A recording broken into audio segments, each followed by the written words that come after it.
ഒരു രാജ്യം ഒരു തെരഞ്ഞെടുപ്പ് ബിൽ തിങ്കളാഴ്ച പാർലമെന്റിലെത്തും. നിയമമന്ത്രി അർജുൻ റാം മേഘ്വാളാണ് ലോക്സഭയിൽ ബില്ല് അവതരിപ്പിക്കുക. അതേസമയം ശക്തമായ പ്രതിപക്ഷ പ്രതിഷേധം നിലനിൽക്കുന്നതിനാൽ ബില്ല് സംയുക്ത പാർലമെന്ററി സമിതിക്ക് വിടാനാണ് സാധ്യത.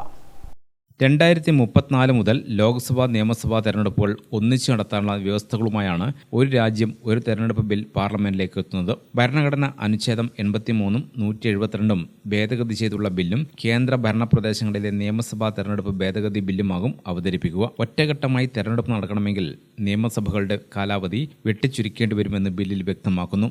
ആദ്യഘട്ടത്തിൽ ലോക്സഭാ നിയമസഭാ തെരഞ്ഞെടുപ്പുകൾ ഒന്നിച്ചു നടത്താനും പിന്നീട് തദ്ദേശ തെരഞ്ഞെടുപ്പുകൾ കൂടി അതിൽ ഉൾപ്പെടുത്താനുമാണ് നീക്കം. ബില്ലുകൾക്ക് കഴിഞ്ഞ ദിവസം കേന്ദ്ര മന്ത്രിസഭ അംഗീകാരം നൽകിയിരുന്നു. ബില്ലിൽ സമവായമുണ്ടാക്കാനാകും വഖഫ് നിയമ ഭേദഗതി ബിൽ മാതൃകയിൽ JPCക്ക് വിടുന്നത്.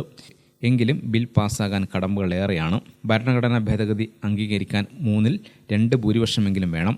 ഇപ്പോഴത്തെ സംഖ്യയിൽ NDAക്ക് ഒറ്റയ്ക്ക് ബിൽ പാസ്സാക്കാനാവില്ല. പ്രതിപക്ഷ പാർട്ടികളുടെ കൂടി സഹകരണം ഇക്കാര്യത്തിൽ വേണ്ടിവരും. സംസ്ഥാനങ്ങളുടെ പിന്തുണയും ഉറപ്പാക്കേണ്ടതുണ്ട്.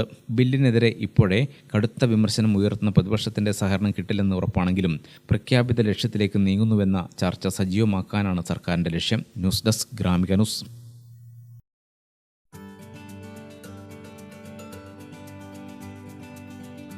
തണൽ agro farm and nursery, Cheruvanchery. Gardening രംഗത്ത് 1/4 നൂറ്റാണ്ടിന്റെ പരിചയ സമ്പത്ത്. വൈവിധ്യമാർന്ന അലങ്കാര ചെടികളുടെയും കാർഷിക നടീൽ വസ്തുക്കളുടെയും വിപുല ശേഖരം. ഹോൾസെയിൽ റീറ്റെയിൽ രംഗത്ത് 100 കണക്കിന് സംതൃപ്തരായ ഉപഭോക്താക്കൾ. വിദഗ്ധരുടെ മേൽനോട്ടത്തിൽ ഗാർഡനിംഗ്, ലാൻഡ്സ്കേപ്പിംഗ് ആൻഡ് മെയിന്റനൻസ് എന്നിവ ചെയ്തു കൊടുക്കുന്നു.